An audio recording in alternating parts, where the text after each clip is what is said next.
안녕하세요. 저는 40대 초반 여자입니다. 저는 결혼한 지 벌써 5년이 넘었어요. 사실 제가 결혼한 지 5년이 넘었다는 사실이 저 스스로도 놀랍기만 합니다. 남편과 한 방에서 한 침대에서 잔 게 몇 번 안 되다 보니 사실 지난 5년 동안 제가 유부녀라는 사실도 깜빡깜빡 하고는 했어요. 결혼 전과 달라진 거라고는 제게 시어머니가 생겼다는 거 말고는 크게 달라진 게 없었거든요. 저랑 같이 사는 남편은 굉장히 자유로운 사람이에요. 결혼 전에는 그런 모습이 좋아 연애도 하고 결혼도 했는데 살다 보니 힘든 순간도 있더군요. 남편은 청담동에 큰 미용실을 운영해요. 미용실이라는 게 주말이고 밤낮 없이 일이 있다 보니 항상 바빠요. 더군다나 남편은 대표다 보니 영업까지 해야 해서 매일 밤 모임에 술 약속이 끊이질 않습니다. 결혼 전에는 그런 모습이 멋있어 보였어요. 제가 남편이 운영하던 미용실 직원이었거든요. 그러다 보니 남편이 하는 일이 얼마나 중요한 일인지 누구보다 제가 잘 알았어요. 남편이 지금에야 청담동에 내로라하는 유명 미용실을 운영하고 있지만 몇 년 전에는 저와 남편 둘뿐인 작은 미용실이었어요. 제 실력과 남편의 영업 능력으로 우리는 미용실을 이만큼 키워냈습니다. 물론 시어머니의 도움이 있었어요. 손님이 늘기 시작하고 남편이 고정 고객을 끌어오고 나서 조금 더 넓은 공간으로 이사해야 했거든요. 남편은 결혼하기 직전에 시어머니께 돈을 빌렸어요. 청담동에 미용실을 차리는데 필요한 금액을 거의 다 빌렸습니다. 시어머님은 흔쾌히 빌려주셨어요. 하지만 조건이 하나 있었습니다. 결혼하면 시댁에 들어와 살라는 거였어요. 너희 미용실 차려준 돈, 너희 결혼시킬 때 집 사주려고 준비해놓은 돈이었어. 그런데 가게 차리는데 도와줬으니까 신혼집은 우리 집에 들어와서 살아라. 시어머니는 10년 전쯤 시아버지가 돌아가셔서 혼자가 되셨대요. 그 이후 시어머니가 좀 달라지셨답니다. 그전에는 그러지 않았는데 시아버지가 돌아가시고 나서는 자식에게 집착했대요. 더군다나 큰형이 결혼한 이후부터는 남편에게 결혼하지 말라고 했답니다. 평생 결혼하지 말고 엄마랑 살자고요. 남편이야 외로움을 많이 타는 엄마의 단순한 투정이라고 생각하는 것 같았지만 제가 보기엔 좀 과했어요. 마음 같아서는 월세를 살더라도 시댁에 들어가서 살고 싶지는 않았습니다. 그래서 처음엔 제가 혼자 살던 월세집에서 신혼살림을 시작하겠다고 했습니다. 제가 살던 집도 아직 계약 남았으니까 우선 거기서 시작해서 돈 좀 모이면 이사할게요. 그런데 시어머니는 생각보다 완강하게 나왔어요. 너 말 되게 쉽게 한다? 우리 아들이 왜 월세를 살아? 우리 아들은 그런 좁아 터진 집에 살아본 적이 없어. 말도 안 되는 소리 하지 말고 그냥 우리 집에 들어와. 그게 싫으면 너희 친정에다가 돈 좀 달라고 하든지. 결혼 전에 시어머니를 많이 만나보지는 않았지만 만날 때마다 편하지는 않았어요. 시어머니는 남편에 대한 애정이 유별났습니다. 남편 말고도 위에 형이 하나 있는데 몇 년 전에 결혼하고 미국으로 발령이 나서 손주들까지 미국으로 가버렸다고 하더라고요. 그때 이후로 시어머니는 남편에게 더 집착하셨대요. 남편에게 결혼하지 말라고 하신 말도 그렇고 저에게 같이 살자고 하신 것도 그랬지만 뭘 하든지 시어머니께서 남편에게 1순위가 되고 싶어 하는 것 같았죠. 결혼 준비하면서도 시어머니와 남편과 같이 다닐 때 보면 이해되지 않는 행동이 많았어요. 드레스를 보러 가든 가구를 보러 가든 항상 따라오셨는데요. 시어머니는 항상 조수석에 앉아 계셨습니다. 시어머니는 항상 저더러 뒤에 타라고 하셨어요. 본인이 조수석에 앉아 남편을 챙기는 걸 좋아하셨죠. 어디를 가든 과일이나 간식을 싸와서 남편 입에 하나하나 넣어주셨어요. 어린아이처럼 티슈를 입까지 닦아주셨죠. 처음엔 막내 아들이라 더 애지중지하시나 했는데 보다 보니 좀 과하더군요. 심지어 저를 의식해서 행동하는 것처럼 보일 때도 있었어요. 우리 아들은 내가 평생 먹는 거 입는 거 다 챙겨줘서 혼자 할 줄 아는 게 별로 없어. 세아가 네가 나처럼 옆에서 다 도와줄 때까지 네가 나랑 같이 살면서 배워야 할 게 많다. 하나하나 보고 다 배워. 30대 후반이 넘은 아들더러 자기 손으로 할 줄 아는 게 아무것도 없답니다. 저랑 결혼할 때까지도 시어머니는 남편의 속옷이랑 양말을 직접 다 손으로 빨아주시는 건 물론이고 아침마다 입을 옷이랑 양말까지 다 챙겨주셨대요. 거기다가 더 기가 막히는 건 남편이 몇 시에 들어오건 집에 들어와 씻으면 머리 드라이까지 해주셨다네요. 결혼 전 남편과 연애할 때는 상상도 못했던 일이에요. 남편이 워낙 성격도 밝고 긍정적이라 다른 모습은 보지 못했어요. 그렇다 보니 이야기를 들으면 들을수록 시댁에 들어가 살고 싶지 않았어요. 하지만 다른 방법이 없었죠. 시어머니 말처럼 저는 저를 도와줄 친정이 없었거든요. 저는 어머니가 일찍 돌아가셔서 고등학교 졸업할 때까지 아버지랑 단둘이 살았습니다. 아버지께서 동네에서 작은 구멍가게를 하셔서 가게 안에 쪽방에서 살았어요. 학교 끝나고 집에 오면 매일 가게를 보거나 가게 정리를 했어요. 아버지께서 굉장히 무서웠거든요. 학교도 보내주고 밥도 먹여주는데 당연히 밥값을 해야 한다고 하셨죠. 학교에서 야자를 하다 늦게 들어와도 난리가 났습니다. 학교 끝났으면 일찍 들어와서 아버지 도울 생각을 해야지. 어디서 딴짓하다가 이제 들어와?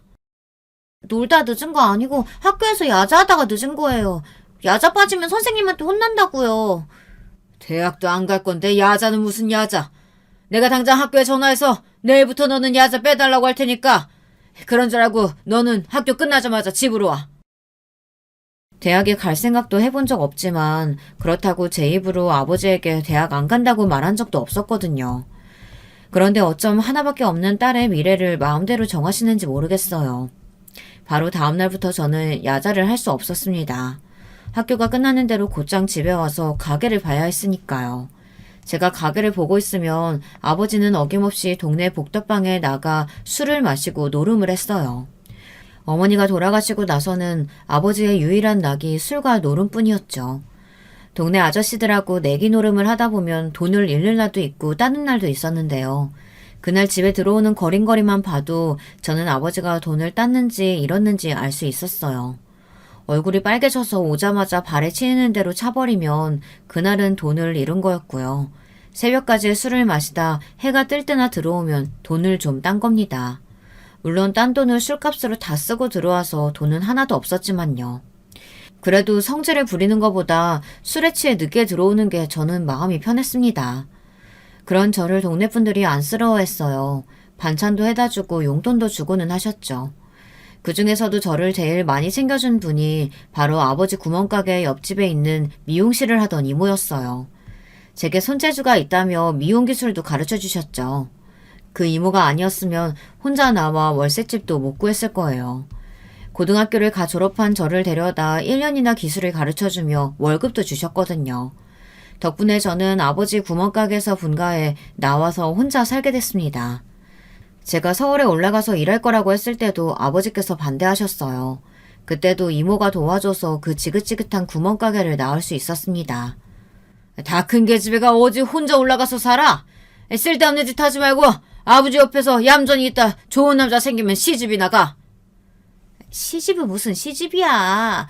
영순이는 손재주가 좋아서 어디 가나 성공한다니까. 아버지가 돼서 괜히 딸내미 앞길 막지 말고 하고 싶은 대로 하게 내버려 둬요. 다 그 딸내미 언제까지 끼고 있으려고 그래? 제 말은 안 통해도 이모 말은 통했습니다. 아버지는 연신 궁시렁거리면서도 결국엔 허락해 주셨어요. 그렇게 서울에 올라온 저는 여기저기 미용실을 돌아다니며 살았어요. 그러다 남편도 만난 거고요. 사실 서울에 올라와 남편을 만나기 전까지 제가 살아온 이야기를 하자면 제가 결혼을 하는 것도 용해요. 툭하면 아버지께서 노름하다가 여기저기 빚을 지어서 제가 갚아준 게 한두 번이 아니거든요. 타이밍도 기가 막힌 게 돈이 모일만 하면 사고를 쳐서 저는 적금을 들기만 했지 제때 받아본 적이 없습니다. 이런 상황이다 보니 제 형편에 결혼식을 올리는 것도 다행인데 집은 당연히 그림의 떡이었죠. 더군다나 결혼한다고 친정아버지께서 도와줄 상황도 아니었기 때문에 제가 살던 월세 보증금은 결혼 준비하고 나면 남는 것도 없었어요. 그렇다 보니 시댁에 들어가는 거 말고는 뾰족한 수가 없었습니다. 시어머니와 사는 게 아무리 싫어도 꾹 참아야 했죠. 저의 시집살이는 그렇게 시작됐어요. 시어머니께서 살던 집은 다행히 50평 가까이 되는 아파트로 중간 거실을 중심으로 공간이 둘로 나뉘어져 있었어요. 현관만 하나지 공간은 철저하게 나뉘어져 있어서 생각보다 불편한 점이 많지는 않았습니다. 저와 남편이 아침에 나가면 미용실 마감하고 밤에나 들어오니 시어머니와 특별히 마주칠 일이 많지는 않았습니다. 그런데 문제는 쉬는 날이었습니다. 저와 남편은 6일 내내 일하고 하루를 쉬다 보니 쉴 때 아무것도 안 하고 푹 쉬고 싶었어요. 그런데 시어머니께서는 제가 늦잠 자는 꼴을 못 보셨습니다. 아침부터 저희 부부가 쓰는 방 앞에 복도를 왔다 갔다 하며 연신 인기척을 내셨습니다. 남편이야 세상 모르고 코를 골며 자고 있었지만 며느리인 저는 눈치가 보이지 않을 수 없었죠. 결국은 쉬는 날도 평소처럼 오전 7시를 넘기자마자 일어나야 했어요. 제가 일어나 방에서 나오면 어머니는 제 남편이 깰까봐 조심조심 방문을 닫고 저에게 빨리 가서 아침 준비를 하자고 하셨습니다. 어머니께서는 음식에 진심인 분이셨어요. 특히나 아들이 먹을 음식이라면 더 열심히 준비하셨죠. 새벽 시장에서 사온 유기농 채소들과 고기도 항상 마시장에 들려서 좋은 부위로만 골라오세요. 신선한 재료로 간 만든 반찬과 찌개도 대단한데 거기다가 꼭 끼니 때마다 갓 지은 밥을 준비하시죠. 저도 처음엔 시어머니의 정성이 너무 대단한 것 같아 좋은 마음으로 함께 일어나 잘 차려보려고 했어요. 하지만 이게 보통 정성 가지고 되는 일이 아니더군요.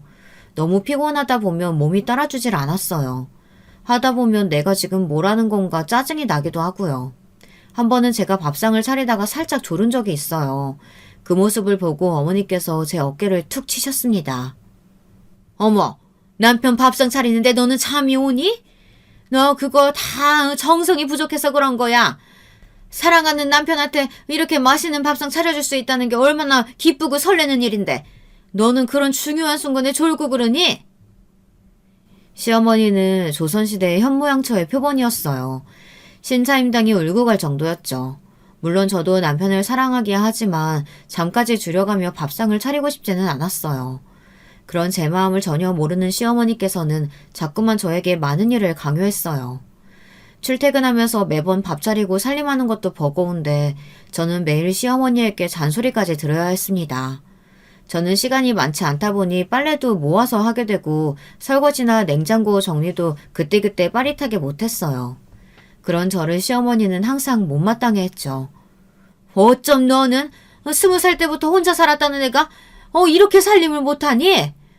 혼자 살았을 때 얼마나 대충대충하고 돼지우리처럼 살았는지 안 봐도 뻔하다. 우리 아들은 평생 나랑 살아서 깨끗한 집에만 익숙한데 너처럼 살림했다간 우리 아들 병나겠다. 신경 좀 써.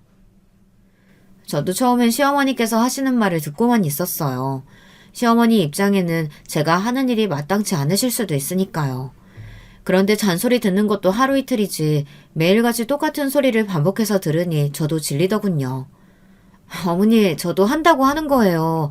그리고 이 집이 저만 사는 집도 아니고 어머니 아들도 똑같이 먹고 쓰는 집인데 왜 저한테만 그러세요? 어머님 아들한테도 똑같이 시키세요. 뭐야? 너 지금 설마 내 아들한테 집안일을 시키라는 거니?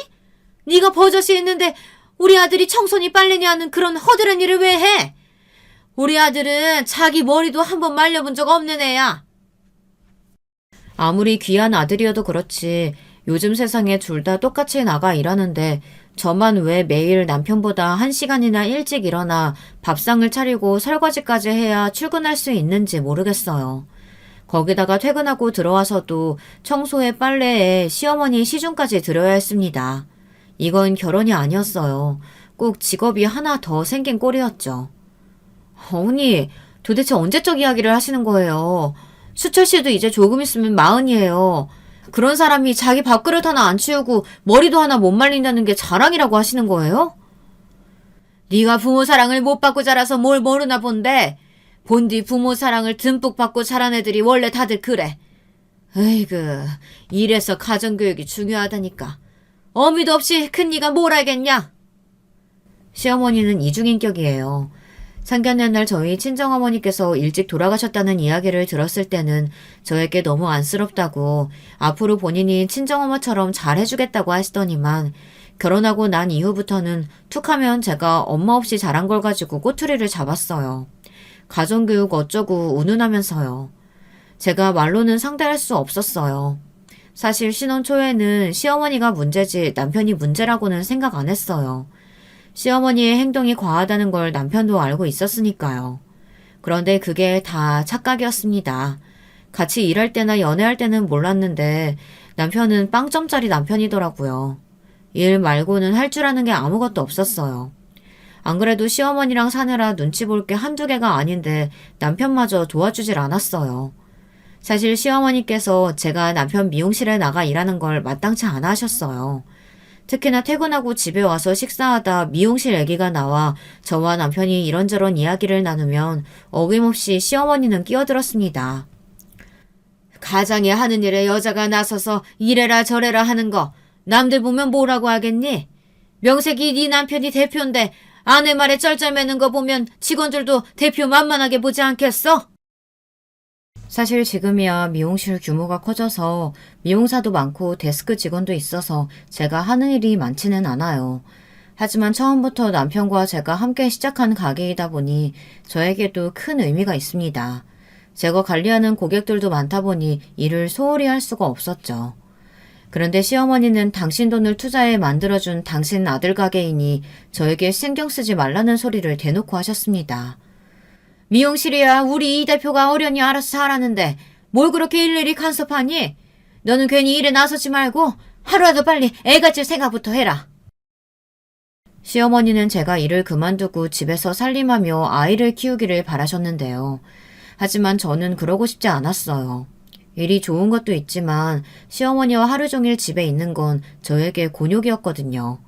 그래도 미용실에 출근하는 날은 시어머니에게 잔소리를 덜 먹으니까요. 시어머니께서는 호심탐탐 저를 일을 못하게 만들 구실만 찾고 계셨습니다. 제가 속이 좀 안 좋다고 하거나 얼굴색만 나빠져도 바로 임신한 것 아니냐고 테스트기를 건네세요. 가끔 그런 시어머니가 이해가 안 돼요. 저를 그렇게 예뻐하시는 것도 아니면서 왜 그렇게 저를 집에 가둬두려고 하시나 싶어서요. 저는 그런 시어머니의 마음을 모른 척 외면하고 매일 가게가 바쁘다는 핑계로 일을 포기하지 않고 있습니다. 물론 제가 좋아하는 일이라고 해서 힘들지 않은 건 아니에요. 10시 마감하고 집에 오면 11시가 다 되는데 그때 와서도 저는 쉬지를 못합니다. 남편은 양말, 바지, 티셔츠 등등을 아무데나 허물 벗듯이 바닥에 던져놓습니다. 여보, 빨래바구니가 버젓이 있는데 왜 이렇게나 아무데나 던져놔. 나도 같이 일하고 들어와서 피곤한데 내가 당신 뒤치다거리까지 해야겠어? 당신이야말로 이까진 일이 뭐라고. 일하고 들어와서 힘든 나한테 굳이 잔소리까지 해야겠어? 당신 일하느라 힘들다고 나한테 화풀이 하는 거야 뭐야? 남편은 제 말을 전혀 이해하지 못했어요. 내가 당신 어떤 면에 반했는지 알아? 옛날에 미용실에서 같이 일할 때 깔끔하게 정돈해놓는 거 보고 꼼꼼하고 깔끔하다 싶어서 반한 거야. 거기다가 그때는 내가 말 안 해도 커피 타주고 밥 차려주고 알아서 다 해주더니만 결혼하고 나서는 왜 자꾸 일일이 잔소리야? 그게 말이 되는 소리야? 그때는 당신이 상사였고 지금 우리는 부부잖아. 부부는 당연히 서로 도우면서 챙겨야지. 내가 다 알아서 해주면 그게 식모랑 뭐가 달라? 그때였습니다. 시어머니께서 노크도 안 하고 방문을 벌컥 열고 들어왔어요.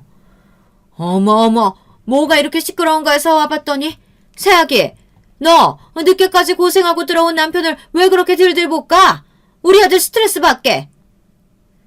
시어머니께서 밖에서 저와 남편이 하는 이야기를 다 듣고 계셨나 보더라고요. 시댁살이를 해보신 분들은 다들 아시겠지만 같이 살다 보면 정말 듣는 기가 많다 보니 말 한마디 실수했다가는 아주 이상하고 개념 없는 내대는 거 한순간이었죠. 그날이 그랬어요. 일하느라 하루 종일 고생한 남편 박박 바가지 긁는 이상한 애가 되고 있었습니다. 특히나 시어머니가 가장 예민하게 구시는 집안일을 가지고 남편에게 잔소리를 했으니 더 제가 거슬리셨던 거죠. 양말이든 바지든 네가 가져다가 바구니에 넣으면 되잖아. 우리 아들처럼 큰일하는 애한테 빨래니 청소니 이런 거 가지고 왈구왈구 한다는 게 말이 되니? 어머니, 이건 저랑 남편 간의 일이에요. 어머니가 끼어드실 일 아니라고요. 평소에는 시어머니께서 어차피 제 말을 잘 알아듣지 못하시니 대충 넘어갔지만 그날은 저도 너무 피곤하고 짜증나서 좋게 넘어갈 수가 없었습니다. 양말이든 바지든 빨래바구니에 넣어놓고 정리하는 게 절대 제 일은 아니라는 걸 똑똑히 알려주고 싶었습니다. 얼씨구, 한 집에 같이 살면서 내가 내 아들 일에 끼어들지 못하며 도대체 누가 내 아들 일에 신경 쓴다는 거니?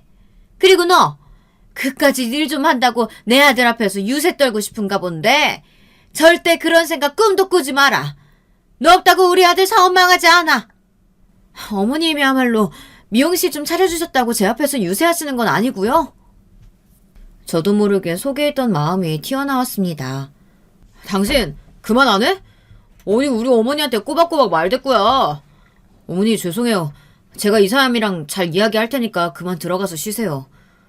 아이 그 아들. 너는 세상에 널린 게 반이 여잔데 조금 더 유심히 찾아보지. 어디서 저런 애를 며느리라고 데리고 왔니? 아휴 내가 답답해서 제명에 못 산다 못 살아. 시어머니는 답답하다며 본인 가슴을 주먹으로 치며 방을 나갔습니다. 그날 밤 남편과 저는 결혼하고 처음으로 대판 싸웠습니다. 남편은 저에게 별것도 아닌 걸 가지고 일을 키웠다며 소리를 고래고래 지르고 거실에 나가버렸어요. 저는 그러든지 말든지 신경 쓰지 않았어요. 오히려 방문을 쾅 닫고 나가버리는 남편에게 가서 엄마나 꼭 껴안고 자라고 했습니다. 너무 짜증나서요. 한 집에 셋이 함께 사는데 저는 꼭 혼자 사는 것 같았습니다. 오히려 혼자 살 때보다 훨씬 더 외로웠어요. 그래서 더 일을 그만둘 수 없었습니다. 당장 아이라도 생기면 좀 나을 것 같은데 그것 또한 마음처럼 잘 되지 않으니 제가 마음을 둘 곳이 없었어요. 그러던 중 좋은 일이 하나 생겼습니다. 몇 달 전부터 남편이 분점을 하나 더 내고 싶어 했어요. 제 생각도 마찬가지였습니다. 미용실이 워낙 잘 되다 보니 예약제로는 손님을 다 받을 수가 없었어요. 다른 동네에서 일부러 청담까지 오는 손님들도 많았고요. 분점을 내기만 하면 바로 자리를 잡을 수 있을 것 같았습니다. 새로 분점을 내는 건 저나 남편 모두 찬성이었지만 다른 데에서 의견 차이가 좀 있었어요. 남편은 저에게 분점을 맡으라고 했지만 제 생각은 좀 달랐어요. 저도 남편과 함께 미용실을 운영한 지 꽤 되기는 했지만 저는 미용사예요. 손님들을 상대하고 머리를 만지는 사람입니다. 하지만 남편은 다년간의 영업 노하우를 가진 사업가죠. 새로 오픈하는 가게에 남편이 가는 게 맞는다고 생각했습니다. 그런데 남편은 끝까지 우겼어요. 저와 청담점의 오래된 에이스 실장들을 다 데리고 분점으로 가라고 했어요. 청담점에는 지금 스텝으로 있는 직원들을 다 실장으로 승진시키겠다고요.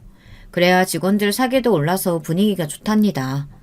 저는 이 사람이 웬일인가 싶었어요. 원래 돈 되는 일 아니고서야 직원들 생각하는 사람이 아니거든요. 지금 같이 일하는 실장들도 제가 몇 개월을 졸라야 실장으로 승진시켜주고는 했는데 희한했습니다. 남편도 이제 좀 나이가 들어서 주변 사람들을 챙기나 싶더군요. 청담점이야 이미 자리 잡았지만 성수점은 이제 시작하는 자리인데 고급 인력들이 가서 기반을 싹 다져줘야지. 청담점도 새로운 느낌이 필요하고. 당신 말도 틀린 말은 아닌데 그렇게 되면 청담점 기존의 오래된 단골들이 싫어하지 않겠어? 그러다 단골 다 빠져나가면 어쩌려고 그래. 청담에서 성수 얼마나 걸린다고. 단골들은 다들 당신이랑 실장들 따라서 가게 돼 있어. 당신도 내 영업 능력 믿지? 나 믿어봐. 그리고 당신도 언제까지 남의 머리만 만질 거야. 영업도 해야지. 남편은 거부할 수 없는 제안을 했습니다. 새로 낸 분점 명의를 제 명의로 해주겠다네요. 남편과 살면서 처음 있는 일이었어요. 지금까지 사업은 물론 차를 한 대 사도 항상 자기 명의로만 하던 사람이 웬일인가 싶었죠. 그렇게 해서 남편과 저는 새로 분점을 냈습니다. 그래도 사업은 생각보다 잘 됐어요. 남편 말대로 성수점은 금세 자리를 잡았습니다. 그런데 얼마 뒤 생각지도 못한 문제가 생겼어요. 생각보다 분점이 바빠져서 본점에 제가 신경을 잘 못 썼는데요. 본점 직원들에게 자꾸만 전화가 왔어요. 제가 분점으로 오면서 오래 일한 스텝 중 한 명을 남편이 실장으로 승진시켰는데 그 친구가 영 일을 못하나 봐요. 직원들 원성이 자자했습니다. 실력도 별로고 인성도 부족하다고요. 저는 아무래도 걱정이 돼서 그날 저녁 퇴근하고 남편에게 슬쩍 이야기를 했습니다. 새로 실장 됐다는 유정씨 말이야. 나는 참 몰랐는데 사람이 좀 성격에 문제가 있다더라고. 스케줄 자기 마음대로 뒤집는 건 예산일이고 얼마 전에는 다른 실장 고객까지 뺏었었나 봐. 저도 제가 눈으로 본 일은 아니지만 그래도 직원들에게 들은 말이니 남편에게 전달해야 한다고 생각했어요. 남편도 눈치가 빠삭한 사람이니 모르지 않을 것 같아서요. 아, 오 실장? 아, 여자들은 아무튼 잘 나가면 그렇게 세물 낸다니까. 오 실장이 나이도 어리고 경력이 많지도 않은데 단골이 많아. 내가 설마 실력도 없는 직원을 승진시켰겠어? 내가 딱 보고 알았다니까. 꼭 당신 예전이랑 비슷해. 기술도 좋고. 남편이 원래 직원들 칭찬하는 사람이 아닌데 유독 좋게 봤나 봐요. 그럴 만한 실력이 있어서 그런 거니 저에게 신경 쓰지 말라고 했습니다. 다른 직원의 손님을 뺏었다는 것도 그 직원이 실력이 좋아서 손님이 담당자를 바꿔달라고 한 거래요. 그리고 출퇴근 스케줄 문제는 그 직원이 최근에 어머니가 좀 편찮으셔서 돌보느라 그런 거랍니다. 내가 언제 직원들 스케줄 바꿔주고 그러는 사람이야? 어린 친구가 혼자 일하랴고 어머니 돌보랴고 고생하는 것 같길래 내가 좀 도와줬어. 앞으로 우리 미용실에 당신처럼 중요한 직원 될 텐데 그 정도는 배려해야지. 남편은 참 계산적인 사람입니다. 절대 도움이 안 될 사람한테 배려를 했을 리 없어요. 저는 남편 말을 믿었습니다. 새로 승진한 직원이 그만큼 실력이 있는 사람이라고 남편이 알아본 거라고 생각했죠. 제가 분점으로 오고 나서 좋은 게 남편과의 사이도 좋아졌습니다. 사실 그전에는 하루 종일 붙어 있다 보니 일도 가정에서도 부딪히는 일이 많았어요. 그런데 일터가 분리되니 항상 서로를 걱정하고 챙기게 됐습니다. 남편은 절대 저한테 밥은 먹었냐, 퇴근은 몇 시에 하냐 묻는 사람이 아닌데 제가 분점에 와서는 그렇게 수시로 전화랑 문자를 해요. 집에 몇 시에 들어가는지, 본점에는 오지 않는지 수시로 확인합니다. 같이 일하는 직원들이 꼭 신혼 같다고 놀릴 정도였죠. 남편과 사이가 좋아지니 자연스레 저도 남편을 챙기게 됐습니다. 본점보다 분점 마감 시간이 빠르기도 하고 집에서 가까워서 제가 먼저 퇴근했거든요. 퇴근하고 돌아오면 저는 밀린 집안일도 하고 저녁 밥상을 차렸습니다. 하루 종일 떨어져 있었으니 저녁이라도 남편과 오붓하게 먹으려고요. 그런데 마음을 곱게 쓰려고 해도 저를 방해하는 사람이 있었어요. 바로 시어머니입니다. 저더러 항상 집안일 밀리지 말라고 남편 밥상 좀 차리라고 잔소리할 때는 언제고 막상 제가 알아서 하니 그게 또 마음에 안 드시나 봅니다. 제가 저녁 밥상을 미리 차려놓고 남편을 기다리면서 화장실에서 손빨래를 하고 있었어요. 그런데 그런 제 모습을 시어머니께서 빤히 바라보고 계시더군요. 이래서 돈이 무서운 거다. 그전에 내가 그렇게 남편 속옷이랑 양말은 꼭 손으로 빨라고 했을 때는 들은 척도 안 하더니만. 우리 아들이 분점 내주자마자 태도가 그렇게 달라지는 거냐? 아이고, 너도 이제 보니까 곰이 아니라 여우였구나. 할 일 없으면 그냥 누워서 잠이나 자든지 아니면 텔레비전이나 볼 노릇이지. 시어머니는 괜히 제게 시비를 걸었습니다. 그때야 제가 너무 바빠서 여유가 없어서 그랬죠. 분점은 본점보다 규모도 작고 퇴근 시간도 빨라서 제가 여유가 좀 생겨서 그래요. 여유가 생겼다는 애가 밥상은 저게 뭐니? 내가 알던 반찬만 고스란히 올려놨네. 이왕 차리는 거 뜨끈한 국이라도 좀 끓여. 퇴근하고 들어온 애가 국도 없이 밥이 넘어가겠어? 집에 일찍 들어와서 좋은 것만 있는 건 아니었습니다. 시어머니는 역시나 놓치지 않고 잔소리와 구박을 늘어놓으셨어요. 그이 저번에 건강검진 받을 때 보니까 혈압 올랐다고 국이나 찌개 웬만하면 먹지 말라고 했어요. 어머님도 그 일 생각해서 간 적당히 하세요. 어머님 반찬 좀 짜요. 저도 며느리 생활이 몇 년인데 이제 웬만한 건 다 받아쳤습니다. 뭐야? 기껏 매일 내 손으로 직접 해다 먹였더니 내 반찬이 짜?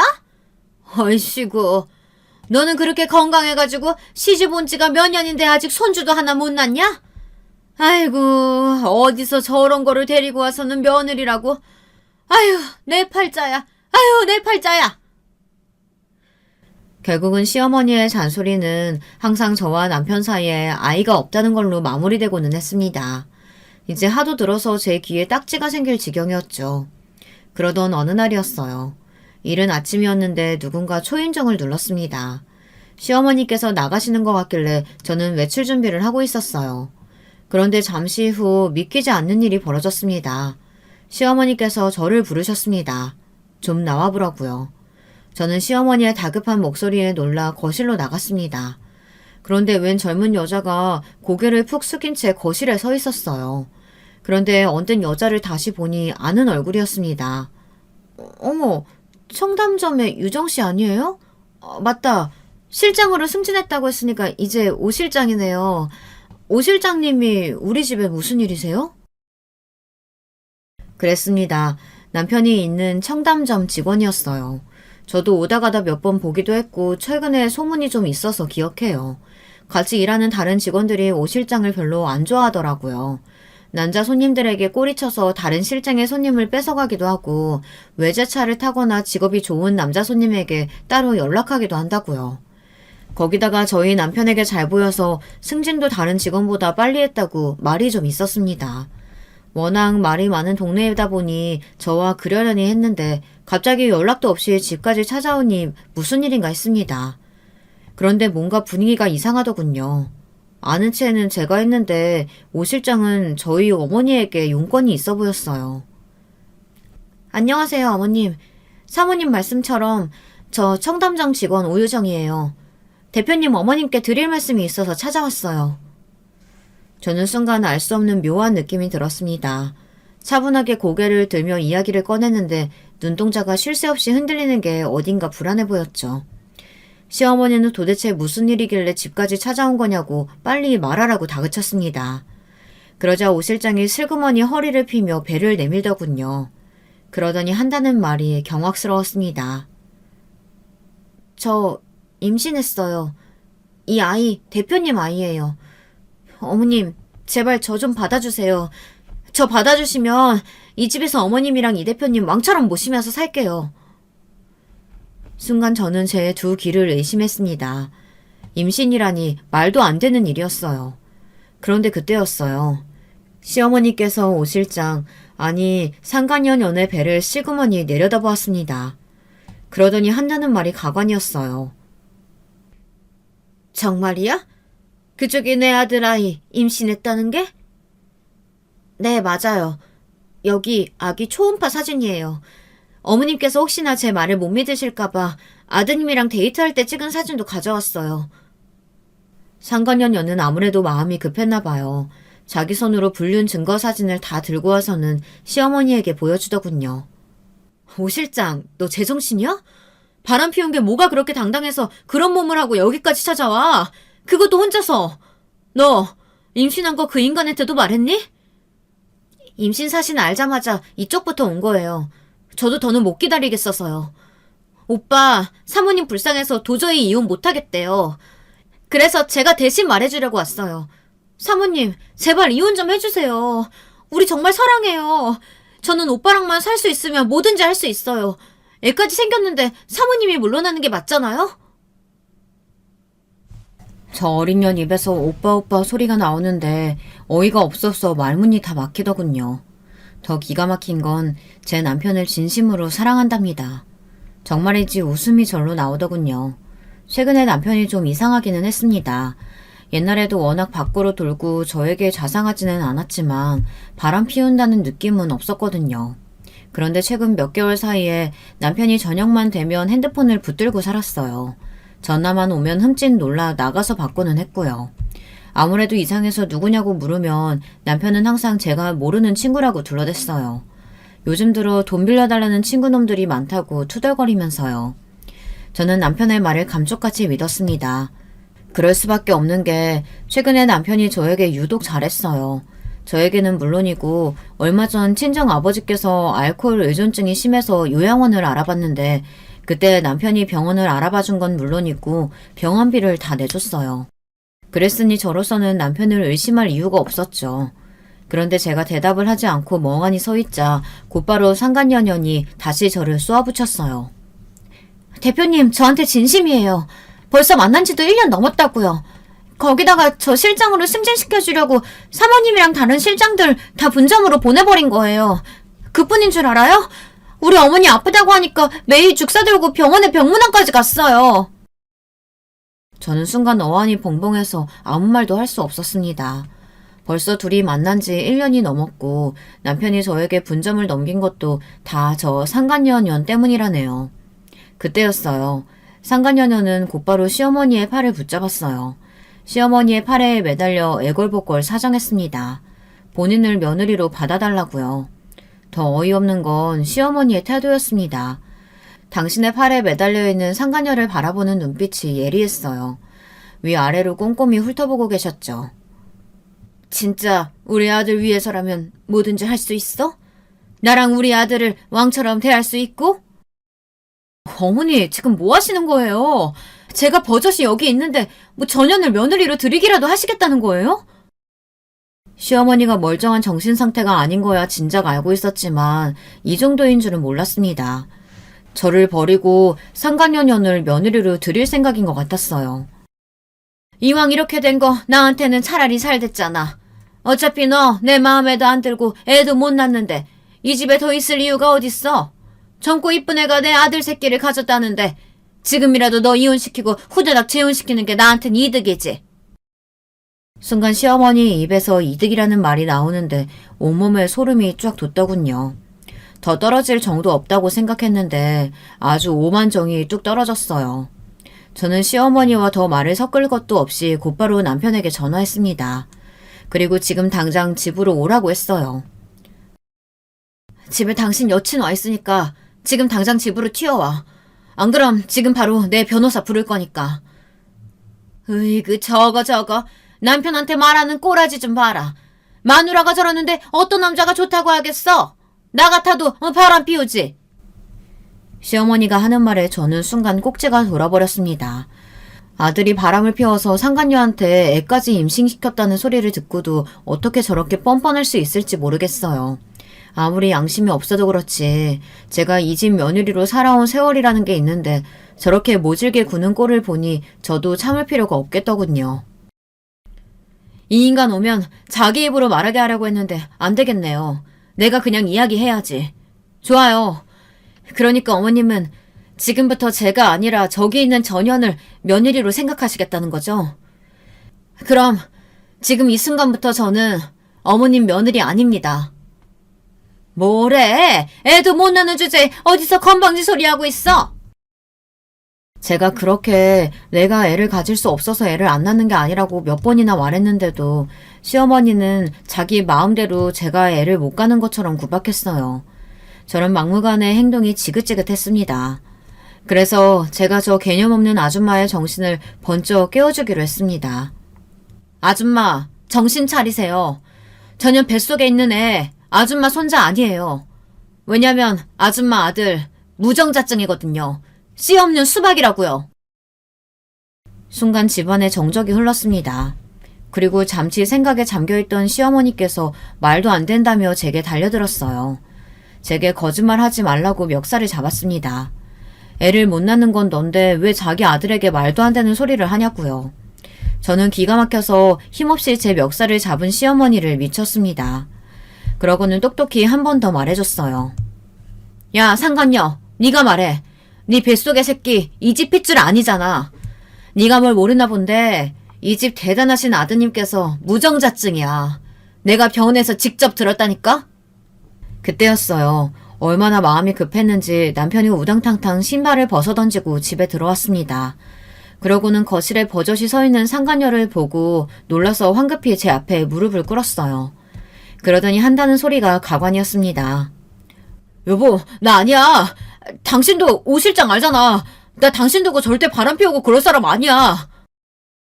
남편은 뒤늦게 나타나 뒷북을 시원하게 쳤습니다. 절대 바람이 아니라고 우기면 끝날 일이라고 멍청하게 생각했나 봐요. 그 순간 시어머니께서 무릎을 꿇고 앉은 남편에게 달려갔습니다. 아들, 너 똑똑히 말해봐. 너 정말 무정자증이야? 전혀 말이 사실이냐고! 어머니가 그걸 어떻게... 여보, 설마 당신이 말했어? 그거 우리 평생 비밀로 하기로 했잖아. 그랬습니다. 저와 남편이 결혼한 지 한참 됐는데도 아이가 생기지 않으니 시어머니께서는 걱정이 이만저만이 아니었어요. 제가 나이가 많아서 애가 생기질 않는 것 같다며 그렇게 구박을 하셨거든요. 그래서 작년에 남편과 난임센터에 다니며 이런저런 검사를 했습니다. 그런데 병원에서 말도 안 되는 소리를 듣게 됐어요. 저는 아무런 문제가 없는데 남편에게 문제가 있답니다. 남편이 선천적 무정자증이라네요. 남편은 진단을 받고도 인정하지 않아 몇 번이나 다시 검사를 받았어요. 하지만 검사 결과는 같았습니다. 만약 임신을 원한다면 시험관 수술을 해야 하는데 그 가능성도 희박해서 저와 남편은 아이를 포기하기로 한 거예요. 사실 당시에 저도 남편의 무정자증 진단을 듣고 너무 힘들었어요.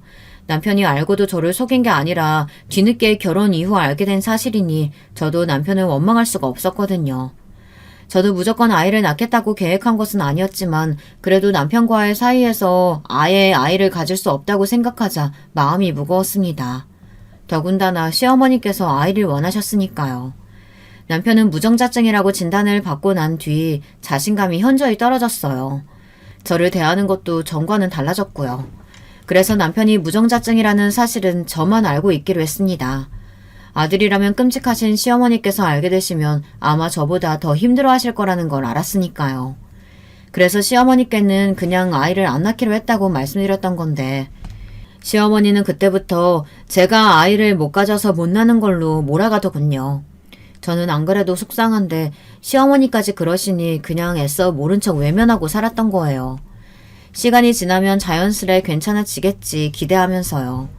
남편이 저에게 미안해하는 것도 싫어서 애써 티내지 않았습니다.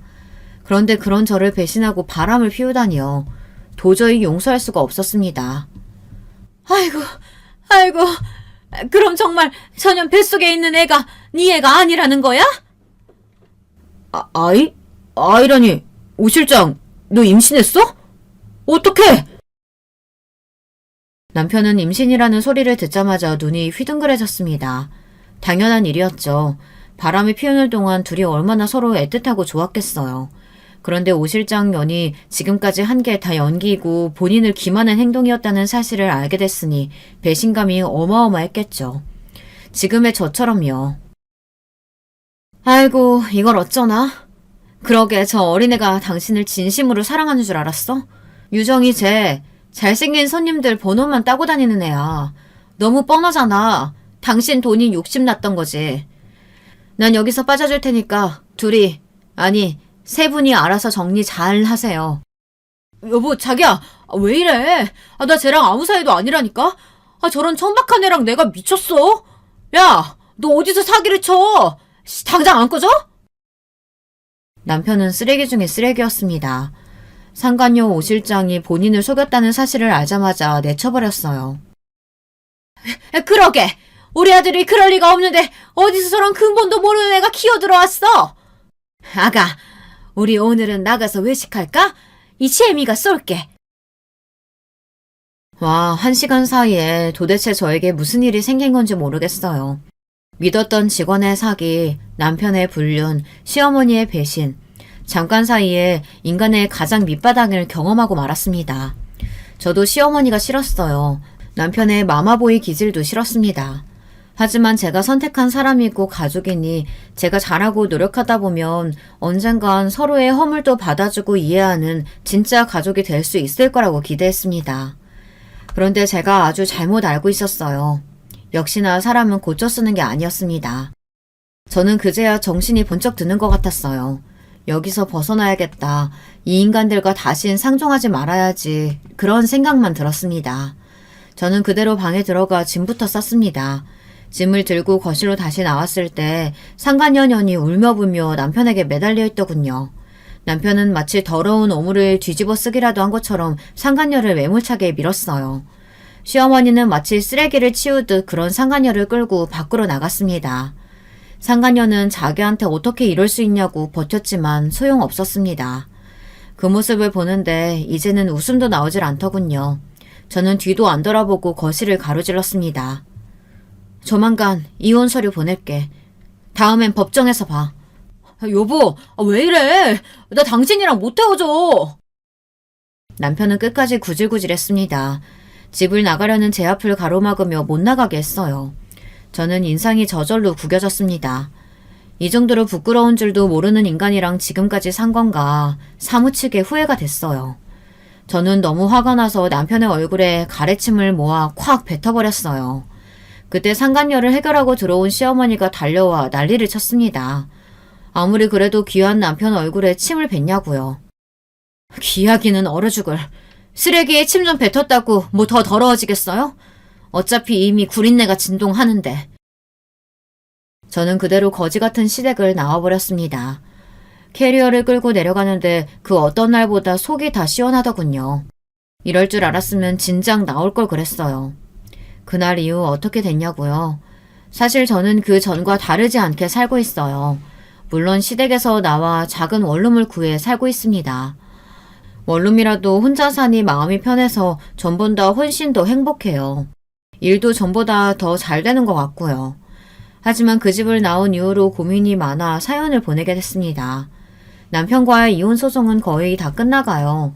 문제는 재산 분할 문제입니다. 새로 낸 성수점이야 제 명의로 되어 있으니 당연히 제 거였죠. 그런데 저는 청담정도 갖고 싶었습니다. 남편과 살면서 행복했던 일이라고는 하나도 없는데 위자료라도 받아야겠어요. 남편은 성수점 가져갔으면 된 거 아니냐고 어떻게든 청담점은 뺏기지 않으려고 해요. 저희 쪽 변호사님은 이미 남편이 바람을 피워 이혼 사유를 만들었다는 증거를 제출한 상태지만 아직 최종 판결이 나지 않았습니다. 변호사 말이 청담점까지 받기는 쉽지 않을 거래요. 다른 큰 귀책 사유가 있지 않으면요. 그래서 저는 고민 중입니다. 아직 남편이 무정자증이라는 사실은 공개하지 않았어요. 변호사님은 남편이 무정자증이라는 사실을 숨기고 결혼했다고 주장하자고 했습니다. 증거는 찾으려고 하면 차고 넘친다고요. 그렇게 되면 청담점을 뺏어오는데 훨씬 더 유리하다고 했습니다. 저는 아직 결정하지 못했어요. 사실 병원에 남편과 함께 갔을 때 의사가 무정자증이라고 이야기를 하며 남편에게 물었어요. 남들보다 2차 성징이 늦었을 수도 있고 신체적인 특징이 좀 달라서 알았을 수도 있다고요. 그때 남편이 의사에게 화를 내며 본인은 전혀 몰랐다고 소리를 질렀습니다. 그때야 남편이 안쓰러워서 그냥 넘어갔지만 지금은 저도 고민이 돼요. 남편처럼 자기밖에 모르는 인간이 혹시나 그 전에 알고도 나에게 속인 건 아닐까 의심됩니다. 하지만 한편으로는 제가 제 욕심 챙기겠다고 남편의 상처를 만천하에 공개하는 꼴이 되는 거니 마음이 편하지만은 않습니다. 어차피 둘이 살기 싫어서 하는 진흙탕 싸움이지만 이렇게까지 해야 하나 싶기도 하고요. 여러분들의 생각은 어떠세요? 제가 남편의 모든 치부까지 다 공개하고 뺏을 수 있는 건 다 뺏어보는 게 제 속이 시원해지는 길일까요? 저는 잘 모르겠습니다. 얼마 뒤에 최종 판결을 앞두고 있는데 아직도 결정하지 못했어요. 인생 선배님들께서 제가 어떻게 하면 좋을지를 판단하셔서 의견을 좀 댓글로 남겨주세요. 댓글 하나하나 세심하게 읽어보고 저도 조금 더 고민해보도록 하겠습니다. 끝까지 저의 이야기 들어주셔서 감사합니다. 여러분의 가정은 언제나 평온하시길 바랄게요. 안녕하세요. 저는 서울에 살고 있는 40대 워킹맘입니다. 일하는 엄마라서 그런지 늘 바쁘긴 하지만 가끔은 제 얘기를 누군가에게 털어놓고 싶을 때가 있더라고요. 여기에서 본인 얘기들을 하시는 분들은 이런저런 반응도 들을 수 있으니 그런 것들이 부럽기도 했었어요. 제가 사연을 보내게 된 건 다름 아닌 우리 시댁 때문이에요. 아마 다들 예상하실 듯한 그분의 얘기는 아니에요. 예를 들어 시어머니라던가 시아버지 같은 부분들이 문제가 돼서 그런 건 아니고요. 제 손아래 동서 때문이랍니다. 저와 5살 차이가 나는 동서는 사실 처음 만났을 때도 인상이 아주 특이하긴 했었어요. 정말 고생 한번 안 해본 예쁜 아가씨 같기도 했지만 뭔가 말투도 되게 당돌했었거든요. 아, 안녕하세요. 저기 민우 씨 형님 부인분? 언니? 아, 뭐라고 불러야 되지? 자기야, 민우 씨, 나 뭐라고 해야 돼? 알려줘 얼른. 첫 만남에 호칭도 제대로 생각지 않고 대충 저렇게 말을 하는 거예요. 사실 그 남편 될 사람인 우리 서방님이 안 가르쳐준 탓도 있었지만 보통 집에서는 저런 거 알려주지 않나요? 그보다 처음 만났다고 해도 자기랑 이제 가족으로 지낼 사이인데 첫 대면부터 모든 게 너무 자기 마음대로고 예의 없게 느껴지더라고요. 일단 제가 나이나 뭐나 윗사람이니까 감안하고 편히 말을 걸긴 했는데 뒤에 돌아오는 반응도 되게 깜찍하더군요. 이제 우리 호칭은 형님 동서로 부르게 될 것 같아요. 저기 일단은 오늘 어머니께서 음식을 다 한다고 하셔서 우리는 커피 정도만 준비하면 되는데요.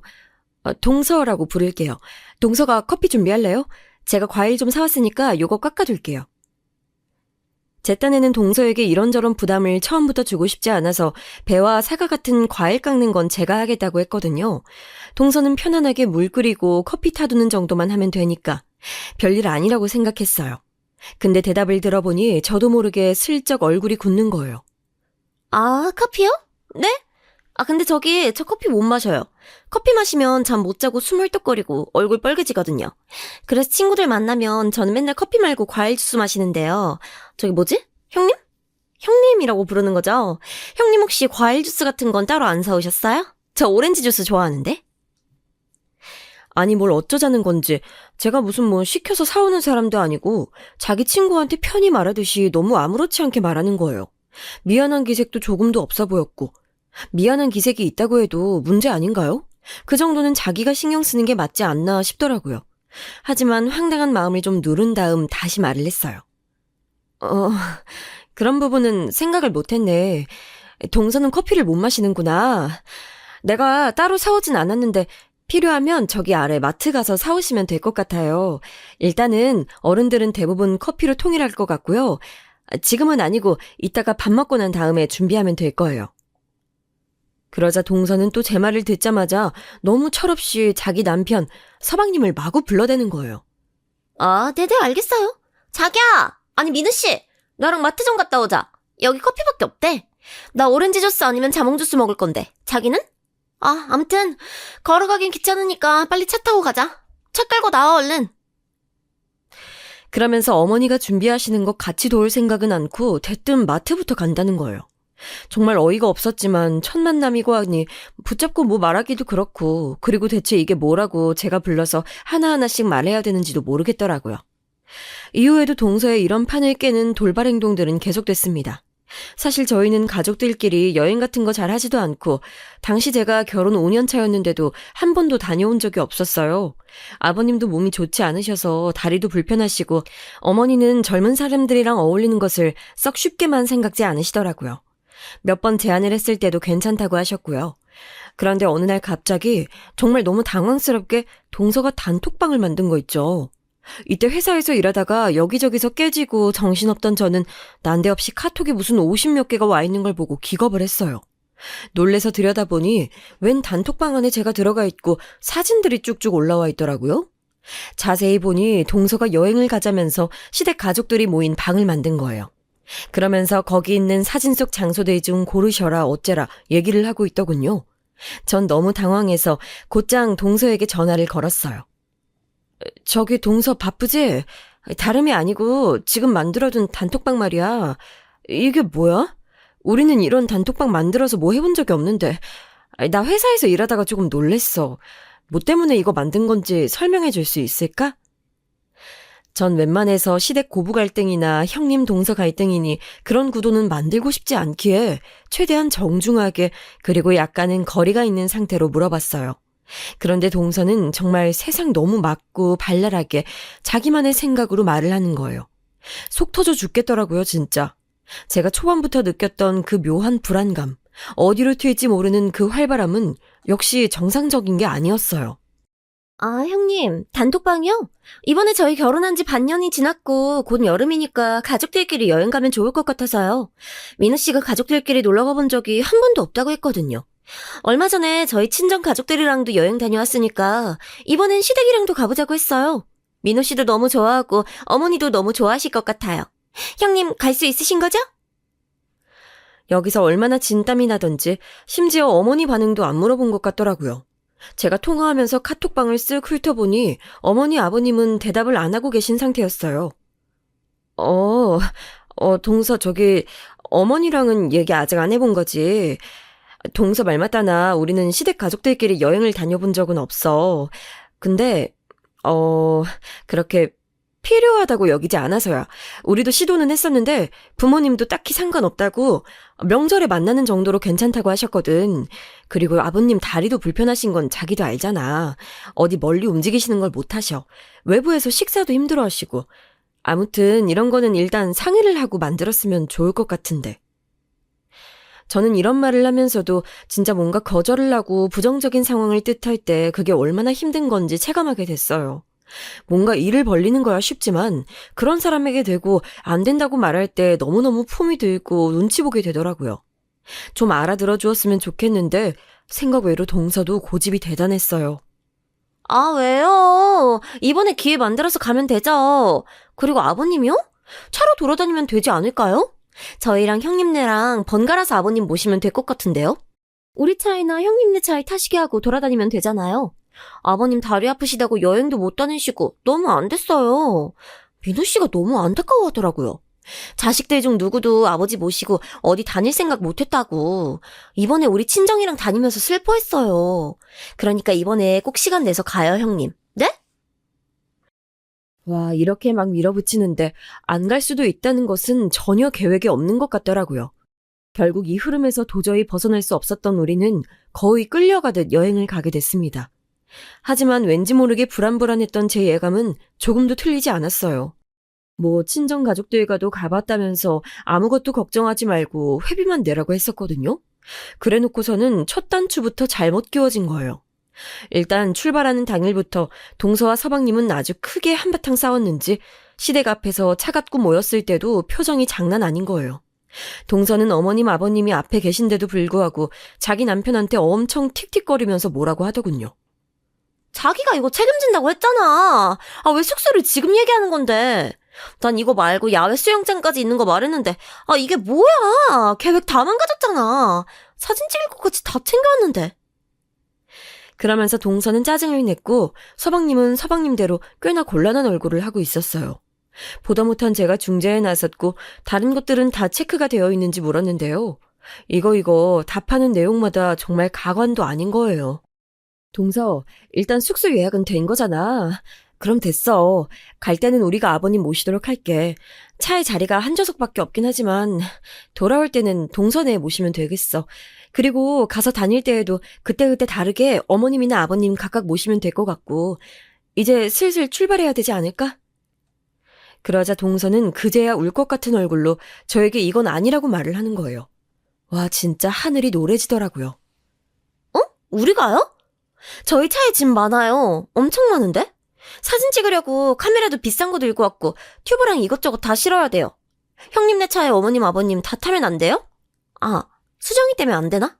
애기니까 가운데에 두고 양쪽에 어른들이 타면 되잖아요.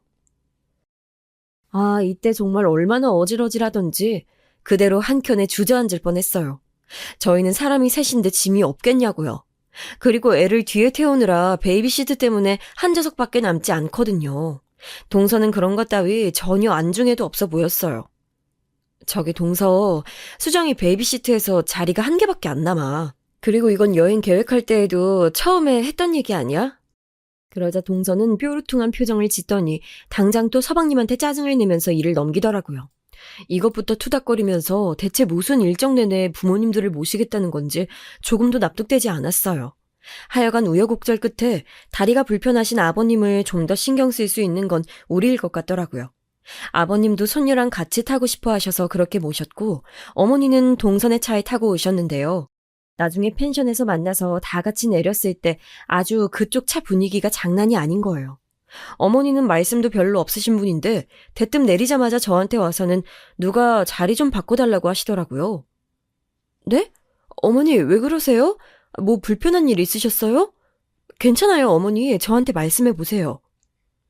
어머니는 제 눈치를 쓱 보시더니 아직도 차에서 내리지 않는 동선의 부부를 내버려두고 저를 구석진 곳으로 데리고 가시더군요. 아유, 예. 나 불편해서 혼났다. 쟤네 뭐 그렇게 차에서 계속 싸우대니? 아주 가시방석이야, 진짜. 아이, 뭐 중간에 껴들어서 말리지도 못하겠어. 그리고 쟤는 결혼한 지 얼마나 됐다고 지 시애미 앞에서 이혼을 하니마니 하고 자기 남편을 잡아대는 거야. 내가 너무 물러터진 시애미인가 싶기도 하고. 아유, 오는 내내 아주 마음 불편해서 혼났어. 하여간 어쩜 이렇게 돌아오는 내용들마다 다 퍼펙트하고 기가 막힌 얘기들 뿐인 걸까요? 전 아무래도 큰일 난 것 같아서 최대한 빨리 이 상황을 수습해야겠다 싶더라고요.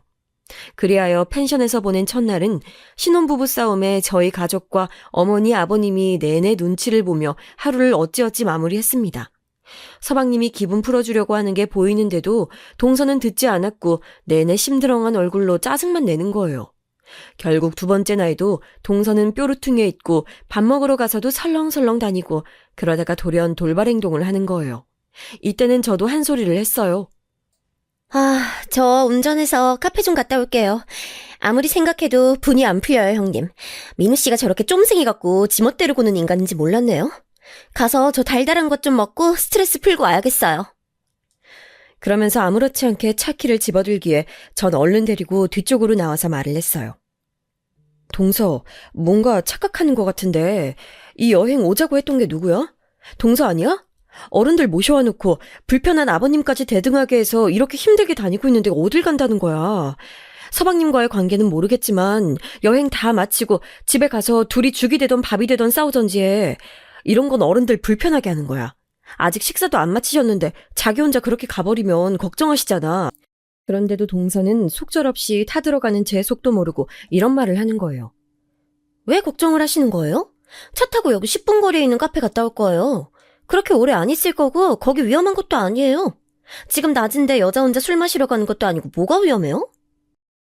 이건 뭐 순진한 건지 자기 위험할까봐 걱정하는 줄 알고 괜찮다며 해맑게 웃더라고요. 그게 아니라고 몇 번을 다그치다가 결국 직접적으로 딱 잘라 말을 했고 결국 저와 동서의 사이도 싸해지게 됐습니다. 그게 아니라고. 부부가 나란히 왔는데 한쪽이 따로 돌아다니면 어른들한테 심려 끼치는 거 아니야? 동서 오는 차에서도 그렇게 싸웠다며. 어머니가 어쩔 줄 몰라 하시고 너무 힘들어 하셔. 지금 밥도 잘 못 드시고 집에 얼른 가고 싶다고 하신다고. 사람이 일을 시작해서 진행을 해놨으면 마무리는 해야지. 중간에 혼자 기분 나쁘다고 그렇게 가버리는 게 어딨어. 다른 사람들은 편해 보여 지금? 동서는 대체 친정에서 뭘 배운 건지, 아니 자기 친정 식구들이랑은 무슨 오냐오냐 대접해주는 여행을 하고 왔는지 몰라도 하여간 시댁 여행에 와서도 친구들에게 하는 마냥 굴더라고요. 제 말에 단번에 기분 나쁜 표정을 짓더니 이제는 원망의 대상을 저에게 돌리더라고요. 뭐라 말하진 않았지만 그날 집으로 다들 돌아갈 때까지 내내 입이 대빨 나와서는 저한테 말도 안 걸었어요. 우리 애는 그 여행이 너무 힘들었는지 집에 가자고 울어댔고 그런지 아이에게 예민한 것 같다고 동서가 뭐라 하는데 너무 짜증나더라고요. 결국 그렇게 끝나버린 최악의 여행은 처음이자 마지막이 된 것 같아요. 이후로 그 누구 하나 여행 얘기를 꺼내는 사람이 없거든요. 그런데 시간이 지나서 동선에도 그렇게 맨날 싸우고 지지고 볶는 것 같더니 얼마 안 되어 임신을 했어요. 근데 그것도 너무 웃긴 게 자기 임신해서 불편하다며 시댁 못 온다고 하는 거예요. 그 말은 또 어머니 말고 저한테 전하더니 대신 말해달라는 거예요. 이쯤 되니 전 큰 고민거리가 생겼고 끙끙 앓다가 남편에게 토로했어요. 아무리 봐도 동서가 나를 너무 물로 보는 것 같아. 아니 지가 직접 말하면 되지 왜 그걸 나한테 부탁해? 지가 입이 없어 발이 없어. 임신을 세상 자기 혼자만 하냐고. 나도 해봤고 어머니도 해봤잖아. 100번 양보해서 시댁 오기 싫다고 쳐. 그럼 지가 말하면 되잖아. 짜증나. 남편은 제 말을 듣더니 중간에서 너무 머리가 아팠던 모양이에요. 어쩌지 이거. 민우한테 말해서 재수씨 단속 좀 하라고 해요 너? 보다 나도 계속 이런 걸 보고 있으려니 마음이 별로야. 저번에 여행 가보니까 엄마 아버지한테도 너무 앵앵거리면서 말을 은근히 함부로 하더라고. 이때 들어보니 남편도 적잖게 불만이 있었던 것 같아서 그냥 저도 그럭저럭 참고 있었어요. 그런데 일단 어머님께 말은 전해야 될 것 같아서 연락을 드렸는데 그 와중에 완전 의외의 소식을 듣게 된 거예요. 이래서 어머니는 그냥 참고 계셨나 싶기도 하고 하여간 해결된 것 없이 전 더 복잡한 상황에 놓이게 됐습니다. 그네야, 그러지 말고 작은 애랑 좀 거리를 두고 신경 쓰지 마. 한동안 얼굴 안 보면 그만이잖아. 지금 보니까 민우가 직장 사정이 안 좋아. 그런데다가 애도 생겼고 안 그래도 싸우던 애들이 생활도 넉넉지 않으니 자꾸 싸우게 되나 봐. 그 와중에 시댁 와서 여러 사람 보고 뭐가 좋겠어. 저번에 너한테도 돌려서 야단 맞고 했다면서. 그럼 그냥 냅두자. 나도 사실 걔 오면 불편하다. 보아하니 이런 사정이 있었다고 하더군요. 집안 형편이 썩 좋지 않고 부부 사이도 순탄치 않은데 또 덜컥 애기는 생긴 거예요. 신혼부부고 애기가 찾아온 내용은 축복이니까 그냥 그 부분만 좋게 생각하기로 했어요. 그리고 우리는 한동안 거리를 두게 됐습니다. 하지만 이후로 어머니도 무릎 쪽이 안 좋아지셔서 수술을 하게 되셨는데요. 이때 동서는 정말 코빼기도 비추지 않더라고요. 어머니가 많이 힘들어 하시던 터라 저도 되게 바쁠 때였는데 어쩔 수 없이 얼마간은 제가 반찬도 해다 드리고 사드리기도 했거든요. 며느리가 둘이 있음에도 큰일이 있을 때 결국 부담은 나 혼자 하고 있다는 사실이 참 버겁게 느껴졌어요. 어쩌면 이런 부분은 제가 생각을 조금 바꾸면 될 일일지도 몰라요. 애초에 며느리는 나 하나밖에 없었고 동서란 사람은 없는 것이다. 이렇게 생각해두면 좀 나을 수도 있는 일이죠. 근데 그렇지 않았던 게 동서는 꼭 자기가 필요할 때는 불러대거든요. 다름 아닌 그 집 딸내미 돌잔치에는 또 우리 모두를 다 부른 거 있죠. 그러면서도 어머니한테 엄청 울면서 볼멘 소리를 해댔나 봐요. 어머니는 아프신 와중에도 또 어쩔 줄 몰라 하시다가 저한테 상담을 하셨고요. 어머니, 그러니까 동서가 어머니한테 돌잔치 할 비용을 보태달라고 했다는 거죠? 아, 진짜 기가 막히네. 아니, 얼마나요? 어디서 할 건데 돈을 달라는 거예요? 빌려달라는 거예요? 아니면 눈 딱 감고 그냥 달라는 거예요? 제 예상과 크게 다르지 않게 동서는 어머니한테 돈 달라 소리를 했더라고요. 돌려서 말하지도 않고 직구로 던졌다네요. 아유, 하나밖에 없는 딸내미 돌잔치 해야 되는데 민우가 돈이 얼마 없는 것 같다고 계속 울더라고. 생활비는 근근히 있다고 하지만 돌잔치 할 형편이 안 된 모양이야. 그럼 안 하고 넘어가는 게 어떠냐고 했더니 그럴 순 없다고 아주 통곡을 하더라. 하여간 어쩌겠어. 돈도 못 벌고 있고 아들 상태가 그러니 이건 내 죄로 알고 해줘야지 뭐. 결국 어머니는 고민하다가 몇백 보내주신 것 같더라고요. 전 이 부분에 대해서 크게 불만을 갖진 않았어요. 우리 애 돌잔치 할 때도 어머니는 적지 않게 보태주시기도 했었거든요. 그런데 저렇게 드러내놓고 달라고 말을 한 게 좀 그렇더라고요. 아무튼 돌잔치에 제 딴에는 금반지를 해가지고 세 가족이 같이 갔는데 그날 보니까 동서 얼굴이 좀 많이 상해 있긴 했었어요. 나름 이때 메이크업도 받고 이것저것 했을 텐데 아기 낳고 난 이유라고 하지만 피부도 안 좋고 얼굴이 많이 어두워졌더라고요. 그걸 보니 힘들긴 힘든 것 같아서 약간 좀 그랬는데 얘기 나눠보니 어쩜 그렇게 여전히 철이 없는 걸까요? 형님 오셨어요? 저 진짜 미치겠어요. 애가 맨날 울고 잠도 안 자고 저를 못 살게 한다니까요. 근데 민우 씨, 아니 애 아빠는 애를 같이 봐주지도 않고 빨래도 안 하고 설거지도 제대로 안 해요. 형님 좋겠어요. 아주버님은 돈도 잘 벌고 집안일도 같이 해주잖아요. 제가 결혼을 잘못한 것 같아요. 하필 이런 말을 그나마 시부모님이 안 계신 곳에서 했기 때문에 다행이라고 생각해야 하는 걸까요? 저도 적당히 맞장구를 쳐주긴 했지만 정말 동서는 한 번 만나고 오면 온갖 기가 딸리는 것 같더라고요. 그런데 이때 동서가 어찌나 욕심껏 굴던지 이날 왔던 손님들도 수군수군대는 눈치였어요. 그날 행사를 하고 애기 돌잡이 같은 걸 했는데 마치고 나서 선물 주는 것도 엄청 인색하게 굴고 어떻게든 손님들한테 돈을 조금이라도 더 뜯어내려고 하더라고요. 그때 사회 보시던 MC분조차도 이렇게 말하실 정도였어요. 아이고, 우리 애기 어머니가 어떻게든 용돈 더 받게 하려고 혈안이 되셨네요. 그래도 오늘 돈 제일 많이 주신 분이 10만 원이죠. 그 정도 챙기셨으면 되지 않을까요? 이렇게 말하니까 동서는 얼굴이 시뻘개져서는 아주 심술이 그득그득한 거예요. 그걸 또 드러내놓고 말을 해서 기분이 나빴는지 모르겠지만 암튼 동서가 껴있는 행사는 뭘 하던 피곤하더라고요. 근데 역시나 그렇게 빼먹을 거 빼먹어 놓고는 그 해에 있던 명절에는 또 안 온다는 거예요. 이때 저도 어이가 없어서 직접 전화를 했죠. 동서, 이번 명절 때 못 온다며? 왜? 애기 돌도 지났고 이제 좀 데리고 다닐만 하지 않아? 어머님이랑 아버님도 보고 싶어 하시는데 한 번 오지 그래. 서방님이랑 차 타고 그냥 한 번에 쓰고 오면 되잖아. 그런데 동서는 계속 앵앵거리는 말투로 자기 혼자 너무 힘들어 죽겠다는 듯 딱 잘라 거절을 하는 거예요. 형님, 우리 애기가 낯선 데 가면 너무 힘들어해서 저도 죽겠어요. 돌잔치 때 보셨죠? 얘 진상이 장난 아니라니까요? 어딜 가던 땡깡 부리고 고래고래 소리 지르고. 그래서 저 어디 못 가요. 이번에 형님 다녀오시면 됐죠? 저희랑은 돌잔치 때 얼굴 뵀는데 또 봐서 뭐해요? 이렇게 그냥 더 말할 시간도 주지 않고 자기 바쁘다면서 전화를 끊어버리더군요. 그때쯤부터 저는 이제 동서랑 완전히 뭔가 정리를 해야겠다 싶더군요. 분명히 눈에 보이는 관계가 있긴 하지만 그냥 이 사람은 이런 사람이라고 정의해두고 멀리하고 싶어졌어요. 당시 저도 직장에서 무리하게 워킹맘으로 일하면서 살아왔던 보람은 있었던 건지 승진도 하게 되었고 일이 되게 많아졌거든요. 이미 신경 쓸 부분이 많다 보니 그쪽으로 마음을 두게 됐고 애도 순조롭게 크고 있다고 생각하고 있었어요. 그런데 갑작스레 애 어린이집에서 일이 터지고 만 거예요. 이날 전화를 받았을 때 상황은 정말 두고두고 아찔한 기억으로 남게 될 것 같아요. 수정이 어머님 안녕하세요. 저 다름 아니라 수정이가 친구랑 놀다가 그만 다쳐서 얼굴에 상처가 났어요, 어머님. 잠깐 원으로 오셔야 할 것 같아요. 회사에서 바쁘게 뛰어다니면서 커피 한 잔 들이킬 시간 없이 움직이던 중 이런 전화를 받게 된 거예요. 택시 타고 아이 어린이집으로 가는 와중에 도통 제정신일 수가 없더라고요.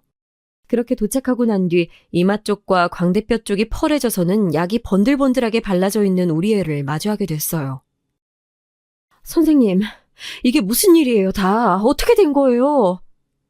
거의 넋이 나가서 다그치듯 물었던 저에게 돌아온 대답은 이렇더라고요. 친구랑 같이 밀고 놀다가 부딪히게 됐어요. 어머님, 병원 다녀왔는데 크게 흉지지는 않을 거라고 하시더라고요. 선생님은 거의 울 것 같은 표정으로 저에게 이리 말씀하시는데 아무리 그렇다 해도 여자애가 너무 얼굴에 크게 상처를 입은 느낌이 들었어요. 이때 저는 꽤나 마음에도 상처를 입고 대체 내가 뭐 하려고 애 맡기고 회사를 다니나 거기서 승진해서 뭘 하나 싶더군요. 하지만 제가 회사에 있건 집에 있건 간에 아이는 어린이집을 가야 했을 테고 달리 방도도 없었을 테니 그럭저럭 마음은 다시 원래 상태로 돌아오긴 했어요. 그러던 차에 동서한테 연락이 온 거예요. 아주 심각한 내용으로 말이죠. 형님, 저희 지영이가 어린이집에서 너무너무 힘든 상황에 놓여 있었더라고요. 선생님이랑 지금 싹 다 고소할까 생각 중이에요. 저 어떡해요? 이렇게 말하면서 엉엉 오열을 하는데 저도 비슷한 시기에 애가 기관에서 다쳤던 일이 있으니까 마음이 안 좋긴 했어요. 그 기분을 같은 엄마로서 모르는 건 아니었으니까요. 게다가 동선의 아기는 훨씬 어린데 어린이집에서 친구들이랑 놀다가 다친 것도 아니고 선생님이 애를 제대로 안 먹이기도 했고 울면 무작정 울리거나 고함을 지르는 등 별일이 다 있었나 봐요. CCTV 보여달라고 해도 보여주지 않으려고 하고 진짜 미칠 것 같아요, 형님. 가슴이 찢어져요. 우리 지영이 내가 뭐 때문에 지금 참고 열심히 살고 있는데. 사실 어디까지나 제 기준에서 볼 때 동서가 뭘 얼마나 열심히 살고 있는지는 잘 모르겠더라고요. 딱히 일을 다니고 있는 것도 아니고 그 어린 애기랑 둘이 있는데 애도 어린이집에 일찍 보냈으니까요. 다행히 서방님이 지금 직장을 구하신 것 같지만 수입이 많지도 않아 보였고 집안 분위기가 안 좋긴 했어요. 암튼 동서를 따라서 저도 알아봐주기도 하고 제가 아는 주변 지인들 힘을 빌려서 어떻게든 조카인 지영이를 돕겠다고 노력했었어요. 어머님 아버님도 손녀가 힘든 상황에 놓였었다는 걸 아시곤 너무 괴로워하시더라고요. 저 역시 맨날 철없고 자잘한 사고를 치는 동서라지만 그래도 자식을 둔 문제는 너무 가슴 아프잖아요. 최대한 동서 편에 서서 일들이 잘 마무리되도록 도와주긴 했어요. 그러나 참 뭐랄까요? 이렇게 다 무마가 되었으면 좋겠는데 아기가 입은 마음의 상처는 쉽게 사라지지 않더라고요. 이후 동서가 아무리 어르고 달래도 놀랬던 부분은 잘 다스려지지 않아서 그렇게 울고 경기를 일으켰나 봐요. 아무래도 이쯤부터는 저도 원치 않게 어디까지나 자식을 둔 엄마 마음을 갖고 동서와 연락을 자주 하게 됐습니다. 그래서 지영이는 지금 좀 어때? 아직도 먹으면 토하고 그래? 다른 것 좀 내가 보내줘 볼까? 그랬더니 동서는 또 훌쩍거리면서 많은 고민들을 털어놓더군요. 아니요, 이제 좀 먹어요. 근데 저 이제 얘도 슬슬 어린이집 새로운 곳에 보내야 할 것 같아요. 제 마음 같아선 계속 끼고 있고 싶은데 남편 수입이 시원치 않거든요. 지금 살고 있는 집도 너무 작고 집주인은 맨날 전화해서 애 오는 소리 시끄럽다고 화내고요. 진짜 너무 서러워요. 저 사실 형님이 너무 부러워요. 집도 크고 넓고 형님 본인도 여자로서 능력이 있어서 돈도 잘 벌고. 여기쯤 내용이 이어지는 게 어째 너무 청승맞다 싶었는데 이 뒤에 한 소리는 저도 모르게 움찔해서 뭐라고 하게 되더군요. 그러면서 처음으로 동서가 좀 짠하단 생각이 들었어요. 우리 지영이가 너무 안 됐어요, 형님. 나 같은 엄마 말고 형님 같은 엄마 만났으면, 부자 엄마 아빠 만났으면 더 잘 살았을 텐데, 그런 일도 안 당했을 텐데. 어머, 동서, 무슨 말이야. 그런 말이 어딨어. 동서 좋은 엄마야. 그런 말 하지 마. 그만하면 애기 잘 키웠잖아. 혼자서 어디도 안 맡기고 씩씩하게 애기 잘 키웠잖아. 그건 사고야. 그냥 사고로서 일어난 일인데 왜 그렇게 자책을 해? 살다 보면 별일 다 있다. 더 큰 일도 많아. 앞으로 살려면 독하게 마음먹고 준비를 해야지. 그런 약한 소리 하는 거 아니야. 하다 오죽했으면 저런 말까지 할까 싶고 동서 말 맞다나 저렇게 힘들어하는 엄마 아래에서 불안정한 상태로 있는 조카 지영이도 안쓰럽게 느껴졌어요. 아무튼 그렇게 조금씩 저랑 연락도 잦아지고 동서도 어느 정도는 마음을 둘 때가 있다고 느꼈는지 명절 때 아기를 데리고 왔더라고요. 서방님이랑 같이 오긴 했지만 서방님도 그새 마음고생 많이 하고 힘들었는지 어째 갈수록 더 지쳐 보이고 말라가는 것 같았어요. 저도 모처럼 다들 모인 거라서 좋은 게 좋은 거라 나름 전도 꽤 붙이고 음식들을 갖고 갔답니다. 어머니 역시 본인에게 너무 짠한 둘째네 부부라서 그런지 동서와 서방님이 오니 안쓰러워하실 뿐이었어요. 동서는 뭔가 다 의욕 없어 보이는 얼굴이긴 했지만 그래도 이전과 달리 와서 이것저것 부엌 일을 같이 돕긴 하더군요. 그렇게들 다 같이 명절 아침을 맛있게 먹고 가볍게 쉬면서 가족들별로 간단하게 고스톱을 하게 됐어요. 사실 우리 시댁 분위기가 대체로 다 내성적이고 조용한 편인데 유독 동서 한 사람이 되게 외향적이고 활발한 편이었거든요. 돈도 얼마 걸어두지 않고서 슬슬 하려던 판이었는데 동서가 갑작스레 너무 의욕이 넘쳐서는 엄청 소리를 질러가면서 하는 거예요.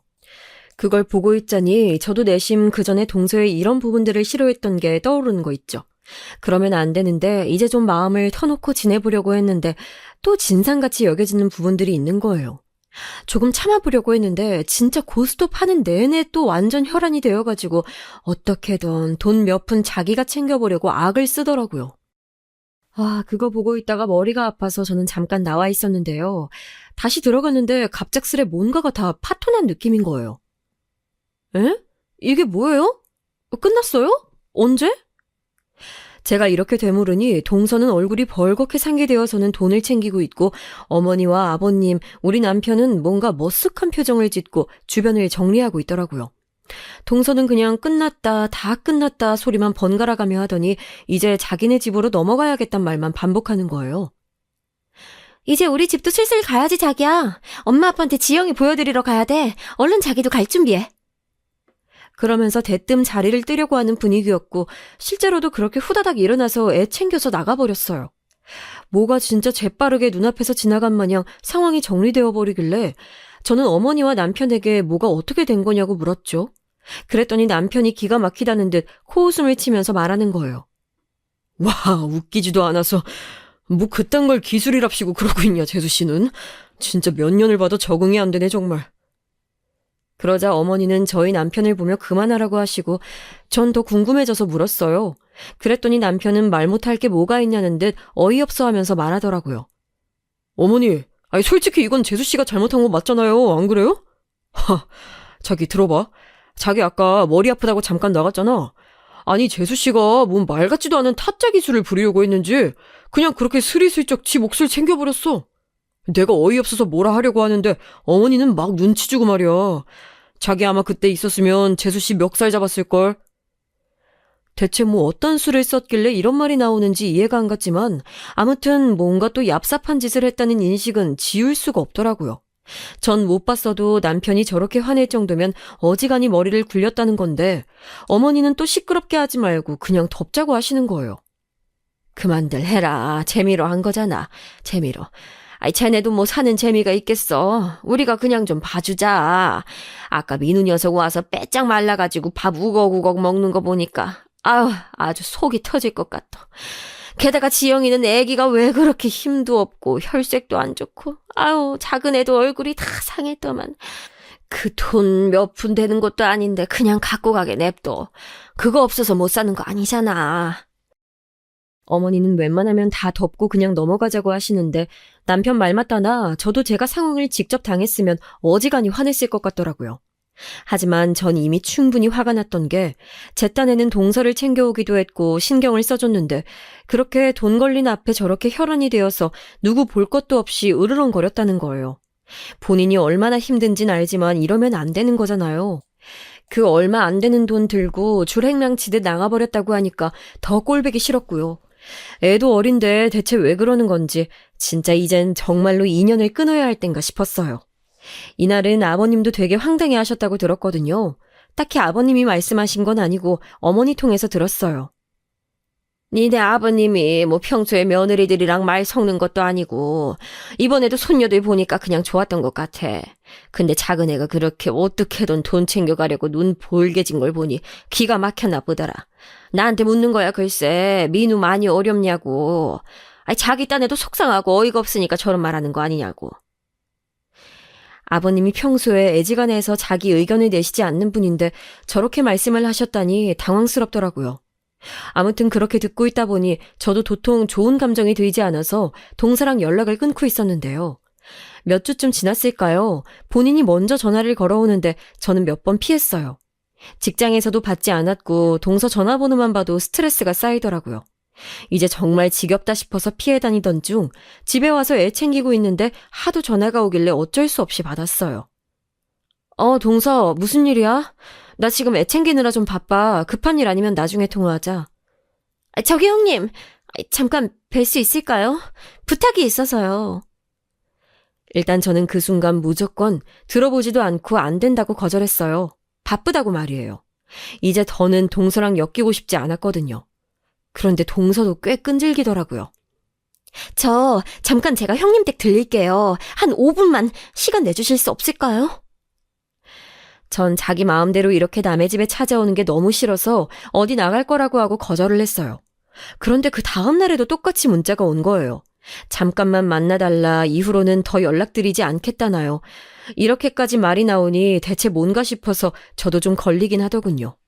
그리하여 결국 집 근처 카페에서 동서와 만나게 됐는데 이날 가기 전까지 얼마나 머릿속에 많은 생각을 하고 많은 거절의 답을 준비하며 갔는지 몰라요.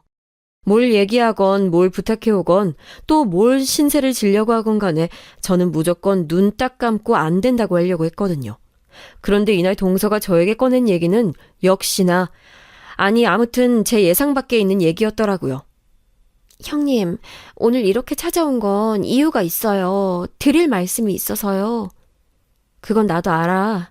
근데 나도 뒤에 일정이 있어서 말이야. 우리 빨리 용건 얘기하고 각자 볼일 보자. 이렇게 냉정하게 말을 툭 잘라내고 빨리 얘기가 진행되길 원했는데요. 이후로 나온 얘기는 들으면 들을수록 약간 숨이 답답하게 만드는 내용이더라고요. 동서에게 가진 반감이 더 심해졌다기보다 역으로 이게 물로 씻어내는 듯 쭉 가라앉는 느낌이었어요. 제가 이번에 좀 죄송해서요. 아무튼 이거 받으세요, 형님. 그렇게 말하면서 동서가 제 앞에 내민 것은 쇼핑백 2개였어요. 이게 뭐냐고 했더니 선물 세트 작은 걸 넣었다고 하더군요. 이걸 드리는 이유는 저번에 제가 어머님 댁 갔을 때 좀 짓궂게 했거든요. 고스톱을 말이에요. 여기쯤 들었을 땐 미간에 주름이 확 세게 잡히더라고요. 물론 이것도 큰 이유긴 했지만 전부는 아니고 어디까지나 그간 쌓여있던 철없음에 대해 폭발하는 계기가 된 거였으니까요. 헌데 동서는 거기서 더 이어 자기의 그간 사정을 털어놓더군요. 사실상 저도 어머니를 통해 전달들었을 뿐 본인의 속사정을 직접 듣는 건 처음이었어요. 형님, 저 그 사이에 좀 힘들었어요. 우리 지영이 어린이집에서 힘들었잖아요. 그래서 제가 애기 데리고 일해보려고 친구랑 동업을 시작했어요. 남편 벌이가 자꾸 왔다 갔다 하니 너무 힘들어서요. 제 마음도 힘들고 집에 있으면 괴롭고 애기를 또 어린이집에 보내긴 겁나고 그래서 데리고 일을 시작해봤는데요. 친구한테 사기를 당했어요. 동서 말론 얼마 없는 본인의 적금, 그러니까 결혼할 때 갖고 있던 돈 몇백이었나 봐요. 그걸 친구랑 동업하면서 맡긴 건데 그대로 들고 잠적했다고 하더군요. 동서는 여러모로 한계라고 생각했던 모양이에요.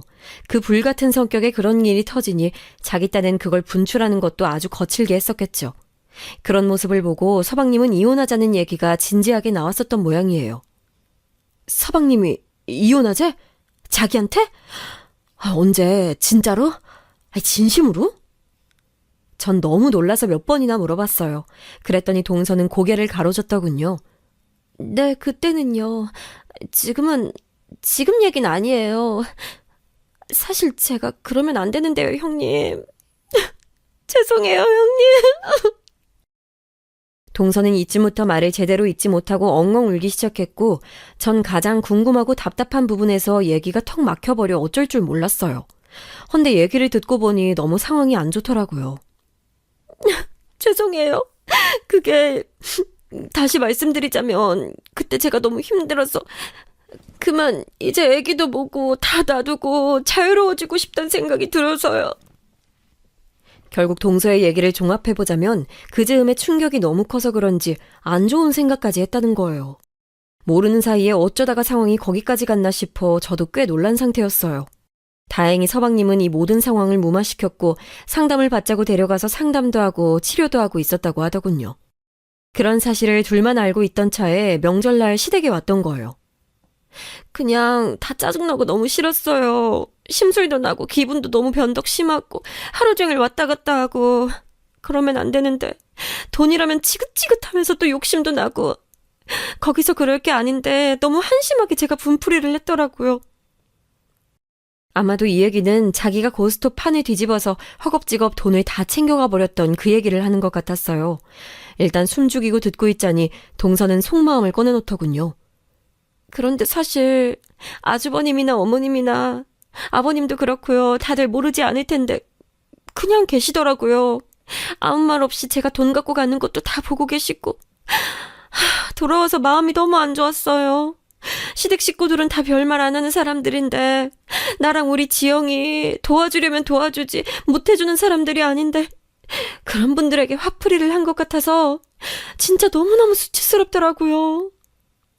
그러면서 동서가 제 옆에 다시 들려준 것이 바로 쇼핑백 봉투였어요. 이거 저 지난주부터 마트에서 일해요. 그때 돈 가져온 것도 그대로 갖고 있었고요.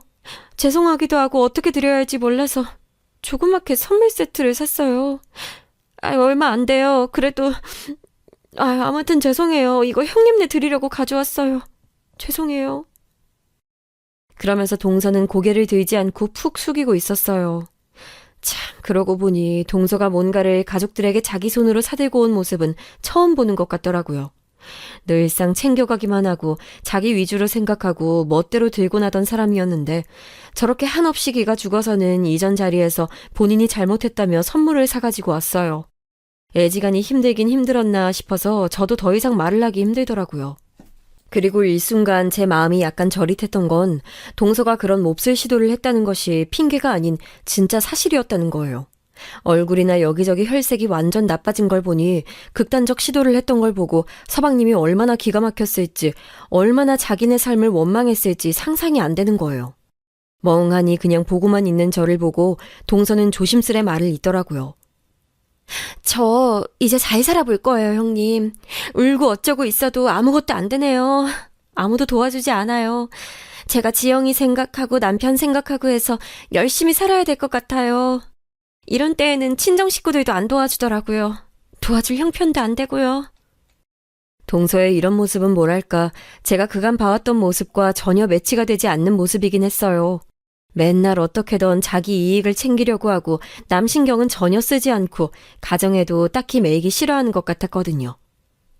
저 아마 그날 이래저래 시댁에서도 싸움 붙고 그랬으면 진짜 이성 잃고 다 뒤집었을지도 몰라요. 그만큼 제정신 아니었어요.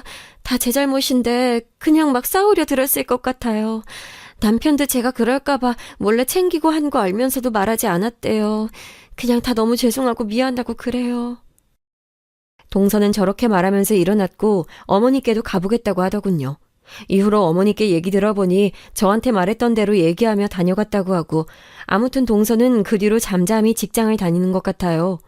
사실 시댁 식구들이며 저희 남편도 그날의 동서에게 불만이 엄청 많았는데 그냥 꾸역꾸역 어찌할 수 없이 앞에서 참았던 거죠. 특별히 동서를 안쓰러워해서 그런 건 아니었어요. 어쩌다 보니 화낼 타이밍을 못 참고 그런 거였는데 어찌 보면 또 아찔하기도 하네요. 여차하다가 그날 불이 잘못 붙어서 싸움이 날 수도 있었을 상황이었으니까요. 아무튼 동서는 가족들에게 말하지 않았던 다소 날카로운 자기의 행적들을 털어놨고 애기 잘 키우면서 살겠다고 말했어요. 솔직히 전 동서가 그 정도로 그런 시도를 할 정도로 요지경인 상태를 살고 있는지는 몰랐어요. 그나마 그날 묵인하고 넘어갔던 시댁 식구들의 태도가 어느 정도는 약이 돼서 누군가는 자기를 눈 감아주고 수용해준다는 생각을 했었나 보더군요. 마지막에 왔던 문자에 이렇게 적혀 있었어요. 그나마 나를 받아주고 이해해주려는 사람이 있다는 생각이 들어서 더 수치스럽고 이제 잘 살아야겠다고 생각했어요. 그동안 죄송했어요, 형님. 어머니께도 사과드릴게요. 정말이지 동서의 이런 변화는 아직도 되게 얼얼하고 생소하게 느껴져요. 결혼 몇 년 차가 되어도 어떤 변화가 있어도 늘 한결같이 철이 없었는데 자기 나름 아픈 생채기를 겪으며 시간을 보냈나 봅니다. 어머니는 울컥했다고 목이 메었다고 하시더군요. 걔가 그런 일까지 있었는지 내가 어떻게 알겠냐. 근데 그런 상태였다니. 암튼 이제는 잘 살 거라고 하니 믿어봐야지. 하여간 걔네는 인생이 뭐 하나 참 쉽게 가는 게 없네. 아무쪼록 잘 살았으면 좋겠다. 너도 중간에서 고생했어. 이런 어머니의 말씀을 들으니까 저도 생각이 여러모로 많아지는 듯 하네요. 동서의 저런 변화는 쉽사리 보기 힘든 상황이기도 하고 자식을 둔 같은 엄마로서 좀 더 힘을 내주었으면 하는 바랄 뿐이에요. 철이 없고 사람들에게 함부로 하기도 하고 본인도 그렇게 누군가에게 함부로 당하기도 했었지만 이젠 그런 일이 없기를 단단하게 살아가길 바랄 뿐입니다.